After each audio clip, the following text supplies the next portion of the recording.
옷을 좋아하는 많은 사람들이 여름을 싫어합니다. 반팔티밖에 입지 못하는 극심한 더위 때문인 것 같은데요. 그래서 많은 브랜드들이 여름 시즌 이 반팔티에 조금이라도 더 재미를 주려고 노력합니다. 그중 가장 흔하고 대중적인 방법이 바로 이 그래픽이죠. 패션을 좋아하실 여러분 반갑습니다. 반팔티뿐만 아니라 옷에서 그래픽은 중요한 요소입니다. 대부분의 그래픽 디자인은 브랜드의 디자인 담당자들이 시즌 컨셉과 브랜드 이미지에 맞게 만든 결과물들이죠. 그런데 그 중에는 오래전부터 꾸준히 쓰인 그래픽들이 있습니다. 재밌는 뒷이야기가 있어서일 수도 있고 상징적인 의미가 담겨 있을 수도 있고 단순히 인기가 많아져 브랜드의 정체성이 되어버린 것도 있습니다. 알고 입으면 자기만족이 높아지는 그래픽 디자인 함께 보시기 전에 그래픽 티셔츠에 대해 잠깐 설명하고 넘어가겠습니다. 그래픽 티셔츠의 시초. 그래픽 티셔츠가 100년도 안 된 짧은 역사를 가진 옷이란 걸 알고 계셨나요? 그래픽이 얹혀지기 이전 반팔 티셔츠는 원래 속옷이었습니다. 반팔 티셔츠 자체도 1898년에서 1913년 미국 전쟁을 통해 발명된 얼마 안 된 아이템이죠.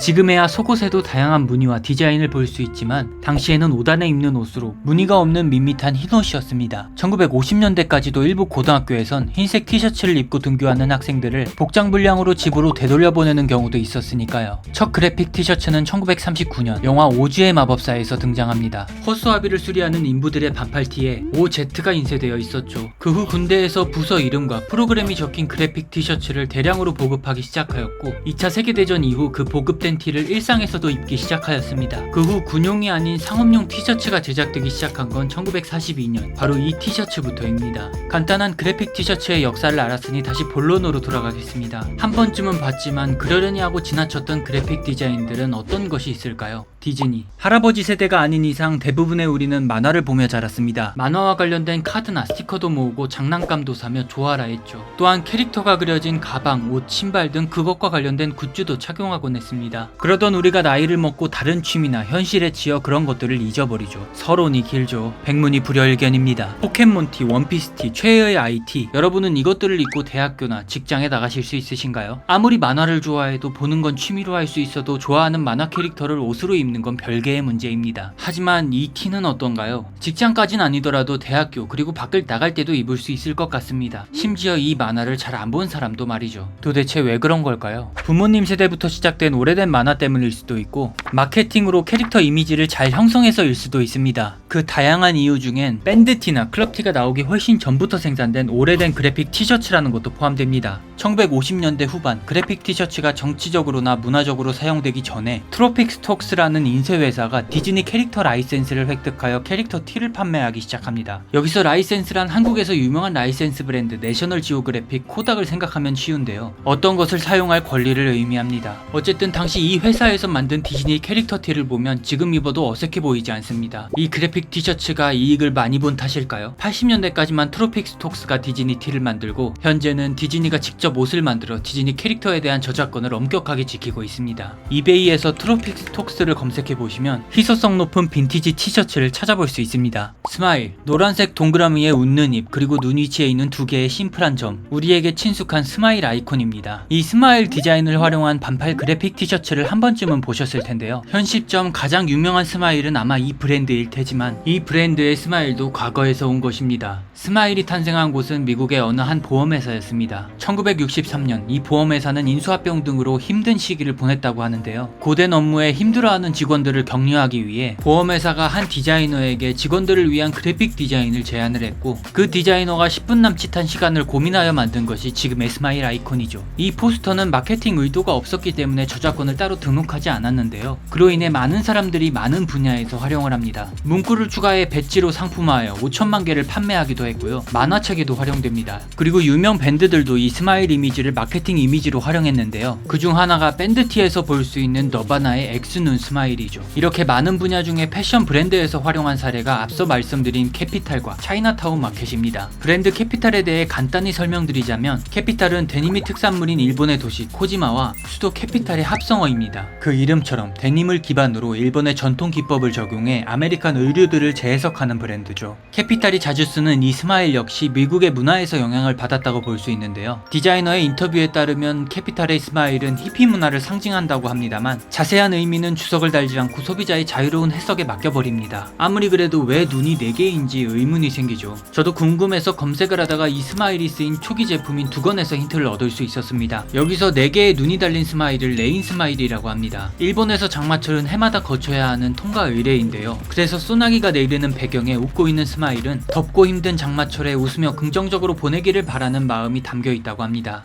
스켈레톤, 캐피탈 이야기가 나와서 또 다른 캐피탈의 상징적인 디자인에 대해 잠깐 언급하고 넘어가겠습니다. 반팔티는 갈비뼈와 척추, 긴팔티는 견갑골과 팔뼈까지 추가한 디자인은 캐피탈 본이라고 불리는데요. 마치 엑스레이로 투영한 듯 뼈 위치를 그대로 보여주는 이 그래픽은 사실 캐피탈이 처음 시도한 건 아닙니다. 처음으로 패션에 이 스켈레톤 디자인을 활용한 것은 1938년 엘사 스키아파렐리의 블랙드레스입니다. 해적 깃발이 떠오르고 폭력성, 사실주의가 떠오르는 스켈레톤이 처음 쓰인 옷이 여성스러운 드레스라니 조금 의아하죠. 이 디자인은 당대의 유명한 초현실주의 화가 살바도르 달리한테 받은 그림에서 아이디어를 얻었다고 하는데요. 초현실주의를 접목시켰다 뭐 이런 건 공감하기도 힘드니 가장 이해가 되었던 해석을 보자면 당시 여성성을 강조하던 몸의 실루엣과 노출을 한 단계 넘어선 표현이라는 겁니다. 의도야 어찌되었든 그 후 뼈를 이용한 디자인은 남성 옷, 여성 옷 가리지 않고 등장합니다. 캐피탈본은 오래전부터 활용되었던 스마일과는 다르게 꽤 최근에 등장한 디자인인데요. 1989년에 찍힌 이 사진 속 자켓 디자인이 아마 캐피탈본의 시초이지 않을까 감히 예상을 합니다. 이 자켓을 입고 있는 사진 속 주인공은 미국의 록밴드 건지 앤 로지스의 싱어송라이터 엑슬 로즈입니다. 미국의 옷과 문화를 레퍼런스 삼아 재해석하는 브랜드이기에 할 수 있는 예상이죠.